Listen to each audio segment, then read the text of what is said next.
नमस्कार दोस्तों, राधे राधे, हरे कृष्णा। चीकोज रेसिपीज़ में एक बार फिर से आप सबका स्वागत है। तो आज फ्राइडे तो नहीं है, आज सैटरडे है, लेकिन वीडियो आपको मिलेगी फ्राइडे के सवालों के जवाब की।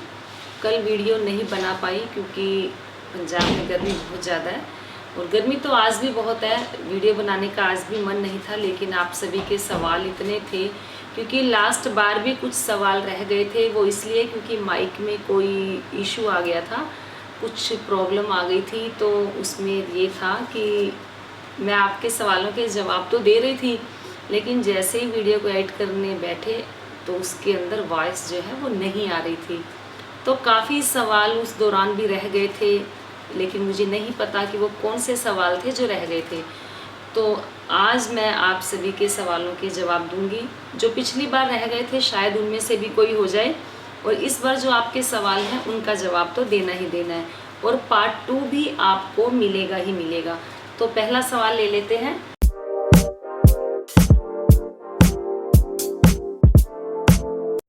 चीकोज रेसिपीज़ को सब्सक्राइब करें, बेल आइकॉन को टैप करें ताकि मेरी हर वीडियो की नोटिफिकेशन आप तक सबसे पहले पहुंचे। तो पहला सवाल है, कुकिंग विद नाम आगे नहीं लिखा हुआ, कि चीको रेसिपीज़ लव यू, मुझे सौभाग्य मेरा फर्स्ट कमेंट करने का। प्लीज़ नेक्स्ट वीडियो में मेरे नाम की राधे राधे कह देना सबको, हरे कृष्णा। तो जी कुकिंग विद आगे मुझे नाम नहीं पता, उनकी तरफ से आप सभी को राधे राधे। तो फिर चलिए एक टॉप कमेंट्स ले लेते हैं। तो ये कमेंट है विनीत शर्मा का, कि अभी तक आप अपने घर वापस नहीं आए, ऐसे मेहमान बड़े गंदे लगते हैं। तो ये मेरे को बोल रहे हैं कि मैं अपने ससुराल में आई हुई हूँ और मुझे महीना भर हो गया, मैं वापस दिल्ली नहीं गई हूँ। तो इन्होंने बोला कि ऐसे मेहमान गंदे लगते हैं। तो देखिए, मेरे हिसाब से ये आपका अपना एक्सपीरियंस होगा कि आपके घर में कोई मेहमान आते होंगे, वो थोड़े ज़्यादा दिन रुक जाते होंगे। पहली बात तो जो मेहमान होते हैं वो ज़्यादा दिन अपने आप ही नहीं रुकते हैं, रुका भी वहीं जाता है जहाँ अपनापन होता है, जहाँ अपना घर होता है वहीं ज़्यादा दिन रुका जाता है। आप अपना एक्सपीरियंस शेयर कर रहे हैं, हो सकता है क्योंकि हमारे अंदर या हमारे जीवन में कोई ऐसी बातें होती हैं तब हम ऐसी बातें करते हैं। तो देखिए, मैं अपने ससुराल आई हुई हूँ, ये मेरा अपना घर है। रहने को मैं अभी हो सकता है आगे 15 दिन और भी रहूँ, 20 दिन और रहूँ, हो सकता है मैं सितंबर में जाऊँ, हो सकता है मैं अगस्त में जाऊँ, हो सकता है मैं इस महीने के लास्ट तक भी चली जाऊँ। तो ऐसा कोई इशू नहीं है। और मेरे हिसाब से आपको ये सब नहीं कहना चाहिए कि ऐसे मेहमान गंदे लगते हैं, क्योंकि आने वाला जब भी आपके घर आता है तो अपना दाना पानी खुद साथ लेके आता है और अपना भाग्य साथ लेकर आता है। तो कोई मेहमान अगर मेरे घर में आता है तो मेरी तो यही सोच होती है कि वो अपना भाग्य अपने साथ लेकर आता है, अपना दाना पानी साथ लेकर आता है, क्योंकि उसका दाना पानी मेरे घर में लिखा होता है, तभी वो खाने आता है। क्योंकि खिलाना हमें पड़ता है, या हंसकर खिलाओ या रोकर खिलाओ, या ये सोचकर चल सकते हो। जो मेरी सोच है, मैं अपनी सोच बता रही हूँ कि मेरे घर में जो भी मेहमान आते हैं वो मेरे अपने होते हैं। मेहमान कोई भी नहीं होता, क्या पता वो मेरे ईश्वर का रूप हो, मेरे परमात्मा का रूप हो, मेरे ठाकुर जी का रूप हो, या उन दिनों में हमें ऐसी कोई प्रॉब्लम आनी हो, कोई खाने की दिक्कत आनी हो, तो क्या पता उन मेहमानों के आने से हमें उन दिनों में वो खाना नसीब हुआ हो। तो देखिए, सोच सोच का फ़र्क होता है। आप अपनी सोच के साथ आपने बोला, मेरी अपनी सोच है, लेकिन अगर आपकी ये सोच है कि मेहमान गंदे लगते हैं जो ज़्यादा दिन रहते हैं, तो आप अपनी सोच बदल दीजिए। क्योंकि जो भगवान के भजन करते हैं, भगवान के कीर्तन करते हैं, ठाकुर जी की भक्ति करते हैं, उनके मन में ऐसा दुर्भाव नहीं होना चाहिए। फिर सवाल है मैम न्यू बोटैनिक हेवन का। ये सवाल काफ़ी लोगों का है कि मैम जो न्यू राधा कृष्ण है उनका जो प्राइस कितना है। तो जी जो नए वाले राधा कृष्ण का विग्रह है वो 35,000 के मैंने उनको, जो दीपक जी को है, पेमेंट की है। फिर सवाल है पूजा का कि मैम इस्कॉन के टीचर्स बोलते हैं अगर आप श्री कृष्ण को मानते हैं तो अन्य देवी देवताओं को विराजमान करना जरूरी नहीं है, सिर्फ भगवान कृष्ण, राधा मैया और उनके दशावतारों को ही रखना चाहिए, क्योंकि सब कुछ उन्हीं से है, राधे राधे। तो जी देखिए, मुझे नहीं पता इस्कॉन वाले क्या कहते हैं क्या नहीं कहते हैं, हाँ, मैं ये ज़रूर कहती हूँ कि भगवान श्री कृष्ण ने गीता में स्वयं ये कहा है कि मैं भगवान हूँ। अगर आप किसी भी देवी देवता की पूजा करते हैं तो वो पूजा मुझ तक आती है, माध्यम वो देवी देवता हो जाते हैं। मैं आपसे ये नहीं कहूँगी कि अगर आपके घर में इष्ट देवी आपकी चिंतपूर्णी है, माँ ज्वाला जी है, या जो भी है आपके इष्ट देव जो भी हैं, या जो कुल देवी है या कुल देवता हैं, मैं ये नहीं कहूँगी कि उनकी पूजा ना करें। तो जी बिल्कुल, आपके जो कुल देवी देवता हैं उनकी पूजा आप पहले करें। तो आपके भाव है, आपकी इच्छा है, आपके अपने घर के मंदिर में कोई भी फ़ोटो मूर्ति रख सकते हैं। हाँ, फिर वही बात जैसे कृष्ण जी ने कहा है कि उन सब के माध्यम से होती पूजा मुझ तक ही आएगी। मैं ये आपसे नहीं कहूँगी कि बाकी देवी देवताओं की फ़ोटो या मूर्तियाँ आप अपने घर में ना रखें। फिर जोजो राव का सवाल तो नहीं है, उन्होंने बोला कि आप तो रहने ही दीजिए हेमा जी, फ्रॉड हो आप। तो जी मैं आपसे, वैसे मैंने आपको कमेंट कर दिया है, फिर भी मैं आपसे पूछ रही हूँ कि मैंने आपके साथ क्या फ्रॉड किया है। थोड़ा आप मुझे बता देंगे तो मुझे अच्छा लगेगा। शायद मेरे अंदर कोई कमी होगी तो आपके माध्यम से मुझे पता लग जाए, मैं अपनी उस कमी को दूर करने का पूरा प्रयास करूँगी। तो क्या फ्रॉड किया है आप मुझे ज़रूर बताइए, क्योंकि मेरी नॉलेज में वो चीज़ नहीं है, तो आप बता देंगे तो ज़्यादा अच्छा रहेगा।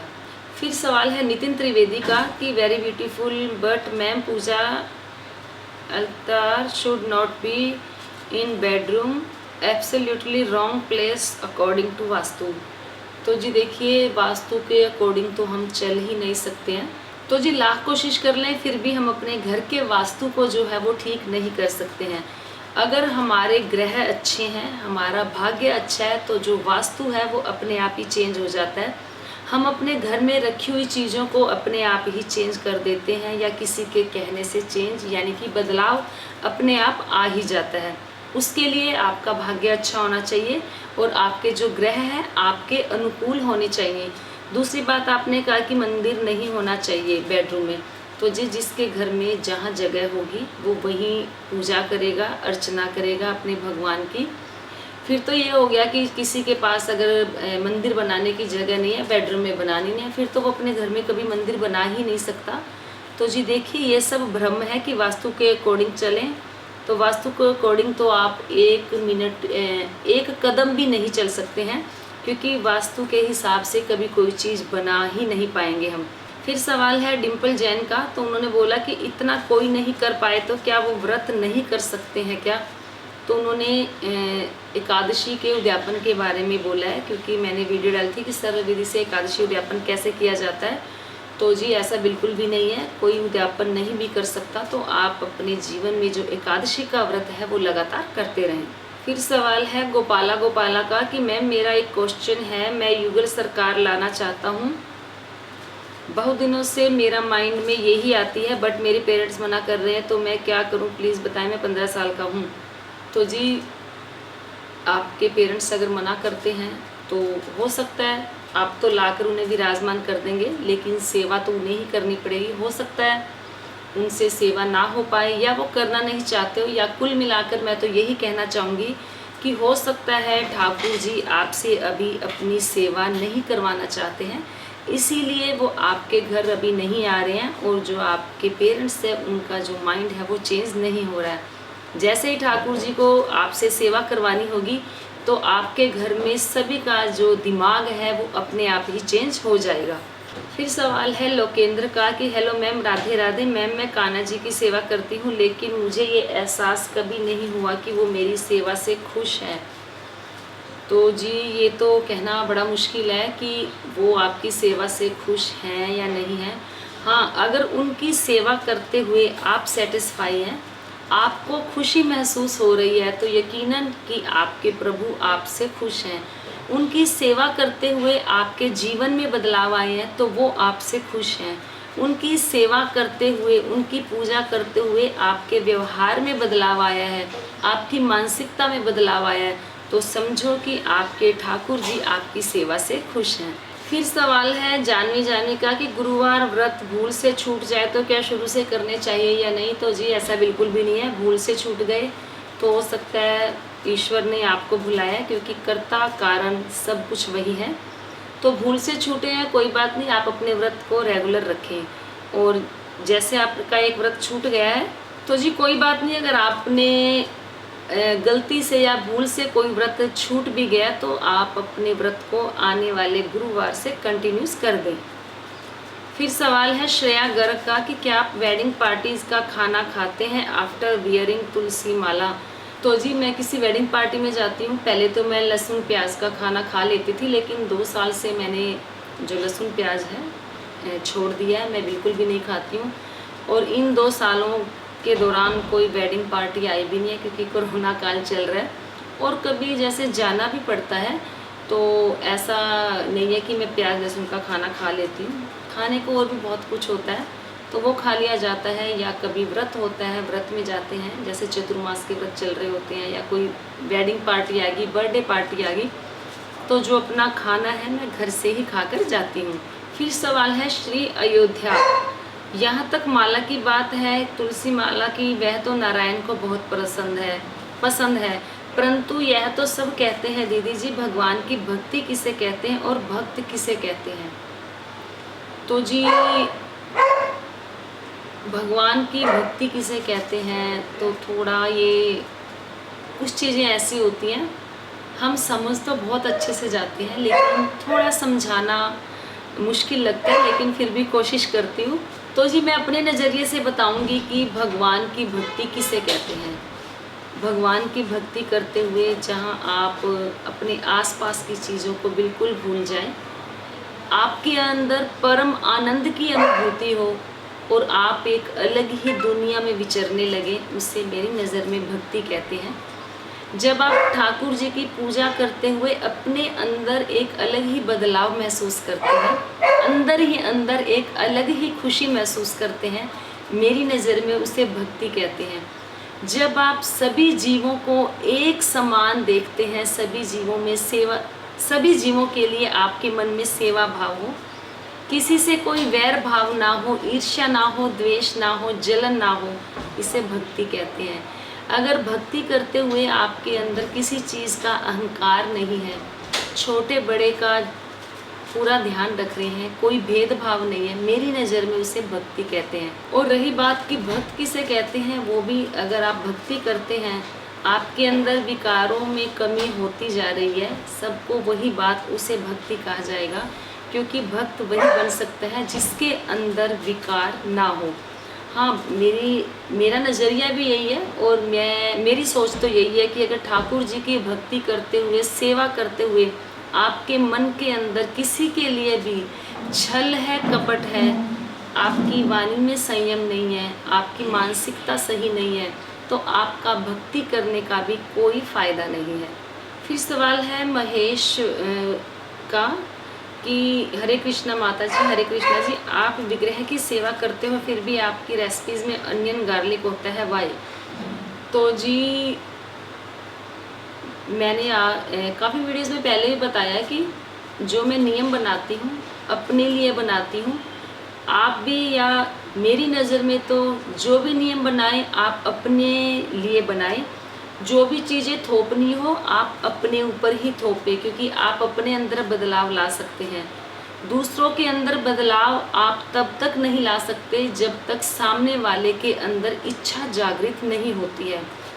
तो मेरे घर में मेरे बच्चे प्याज लहसुन खाते हैं, मैं ये नहीं कहती कि नहीं खाते, हाँ, लेकिन हर सब्ज़ी में प्याज लहसुन नहीं खाया जाता। लिमिटेड सी सब्जियां होती हैं जिनमें प्याज लहसुन डाला जाता है।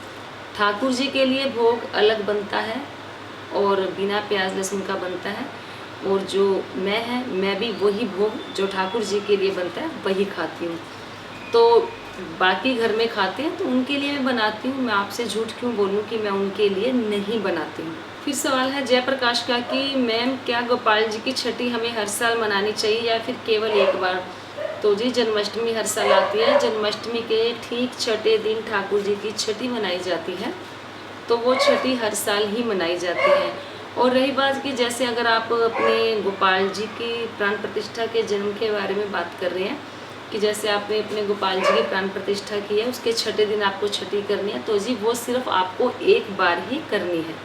फिर सवाल है कल्पना पुजारी का कि किस चीज़ से चिपकाते हो ये सारे गहने।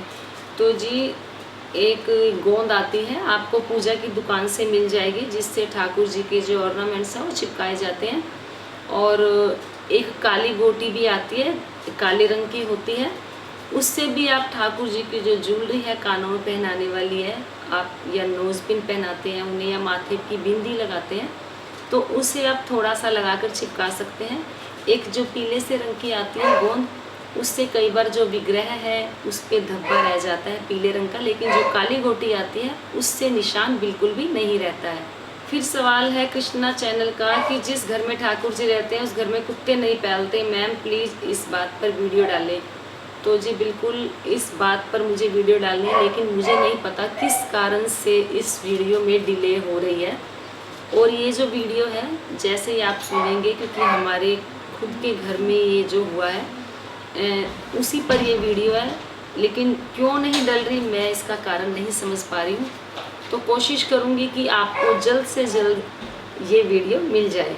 फिर सवाल है रेनू राठौड़ का कि राधे राधे हरे कृष्णा दी, मेरे लड्डू गोपाल का हाथ टूट गया है, मैं क्या करूँ, मेरा मन नहीं है उनको हटाने का, क्या करूँ बताओ। तो जी मैंने आपको बताया था कि जो मेरी बड़ी सिस्टर है उनके भी लड्डू गोपाल जी का जो दोनों हाथ हैं वो टूटे हुए हैं, क्रैक तो क्या पूरे अलग हुए हैं, लेकिन फिर भी उन्होंने ठीक करके उनको अपने मंदिर में विराजमान कर रखा है। शास्त्रों के अनुसार खंडित मूर्ति नहीं रखनी चाहिए, लेकिन टोटली आपके भावों के ऊपर निर्भर करता है कि आपने उस विग्रह की पूजा करनी है या नहीं करनी। आपका मन नहीं कर रहा उस विग्रह को हटाने का, तो आप उनकी बेझिझक होकर पूजा कर सकते हैं। फिर सवाल है अक्की का कि मैम क्या कुंवारी गर्ल एकादशी नहीं रख सकती तो क्या, या फिर रख सकती है, रिप्लाई कीजिएगा। तो जी एकादशी, निर्जला एकादशी का व्रत या कोई भी एकादशी का व्रत बच्चे भी रख सकते हैं, महिलाएं भी रख सकती हैं, लड़कियां भी रख सकती हैं, पुरुष भी रख सकते हैं, बुजुर्ग भी रख सकते हैं, क्योंकि भगवान की पूजा करने में, भगवान के व्रत करने में ऐसा कुछ नहीं है कि ये कर सकते हैं या वो कर सकते हैं। फिर सवाल है चेतना धिंगरा का कि मैम प्लीज़ बताएं वैजंती माला से किस भगवान का जाप होता है। तो जी जो वैजंती माला होती है वो भगवान श्री कृष्ण की बहुत प्रिय माला होती है। उस माला से आप भगवान श्री कृष्ण के मंत्रों का जाप कर सकते हैं, और वो मंत्र है ओम नमः भगवते वासुदेवाय। फिर सवाल है मीनू शर्मा का कि राधे राधे मैम, मैं एकादशी का व्रत रखती हूँ, बाद वाला रखती हूँ, शुरू वाला दशमी तिथि वाला नहीं रखती, लेकिन एकादशी हमेशा 2 दिन होती है। तो पहले दिन एकादशी होती है और मैं खाना खाती हूँ, तो मेरे को सही नहीं लगता, 2 दिन व्रत भी नहीं रख सकते, आप कुछ बताएं। तो जी ये फैक्ट है कि दशमी के अंदर जब एकादशी तिथि होती है तो उस एकादशी का जो व्रत है वो नहीं रखा जाता, क्योंकि मैंने अपनी मम्मी से कहते हुए सुना कि दशमी वेद्या एकादशी कभी नहीं रखनी चाहिए, वो क्षय होती है, अच्छी एकादशी नहीं होती है। तो एकादशी दशमी तिथि वाली तो बिल्कुल भी नहीं रखनी चाहिए। तो रही बात कि 2 दिन एकादशी होती है, तो जी बिल्कुल 2 दिन एकादशी होती है, तो जो पहले दिन अगर आप व्रत वाला खाना खा लेंगे तो आपकी वो एकादशी ही हो गई, तो उस दिन आप चावल ना खाएं, खिचड़ी ना खाएं। तो दशमी तिथि में अगर आप एकादशी का व्रत कर लेंगे या अन्न नहीं खाएंगे तो वो व्रत ही माना जाएगा। तो आप दशमी तिथि में जब एकादशी आती है वो व्रत कभी भी ना करें। फिर सवाल है नैना दीप का कि मैम आप पंजाब कहाँ से हैं और आप कौन सी कास्ट के हैं। तो जी मैं पंजाब में फिरोज़पुर कैंट से हूँ, और फिरोज़पुर कैंट में मेरा ससुराल है, मैं आजकल वहीं आई हुई हूँ, और जो मेरा मायका है वो अबोहर पंजाब में है। तो रही बात कि मैं किस कास्ट की हूँ, तो देखिए ये ऐसा नहीं पूछना चाहिए, वैसे चलो फिर भी आपको बता देती हूँ। हम गॉड ब्राह्मण हैं, हम पंडित हैं। तो वैसे तो मैं एक भारत में रहती हूँ, हिंदुस्तान में रहती हूँ, तो मैं एक भारतीय हूँ, और धर्म जो है वो मेरा एक इंसानियत का धर्म है, और सभी के लिए भी यही होना चाहिए कि हमें अपने धर्म और जाति में नहीं बंटना चाहिए। हमें फ़ख्र से यही कहना चाहिए कि हम भारतीय हैं, हम हिंदुस्तानी हैं।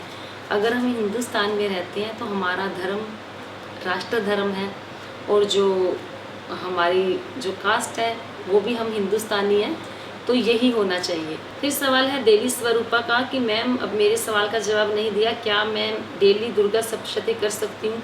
तो जी बिल्कुल, अगर आप आपके भाव हैं, आपकी इच्छा है तो आप डेली दुर्गा सप्तशती का पाठ कर सकते हैं। तो ये थे आप सभी के सवालों के जवाब। इनमें से कुछ सवाल हो सकता है ऐसे भी हो जो लास्ट की वीडियो में मैंने दे दिए हो, या हो सकता है जो लास्ट की वीडियो में भी जवाब नहीं दिया हो। तो पार्ट 2 की वीडियो में आपके सवालों का जवाब आपको ज़रूर मिल जाएगा। तो उम्मीद करती हूँ आपको आज की वीडियो ज़रूर पसंद आई होगी। तो वीडियो को लाइक करें, शेयर करें, चैनल को सब्सक्राइब करना बिल्कुल ना भूलें। हमेशा की तरह अपने सुझाव देते रहें। आज के लिए इतना ही, फिर मिलते हैं। धन्यवाद। हरे कृष्ण।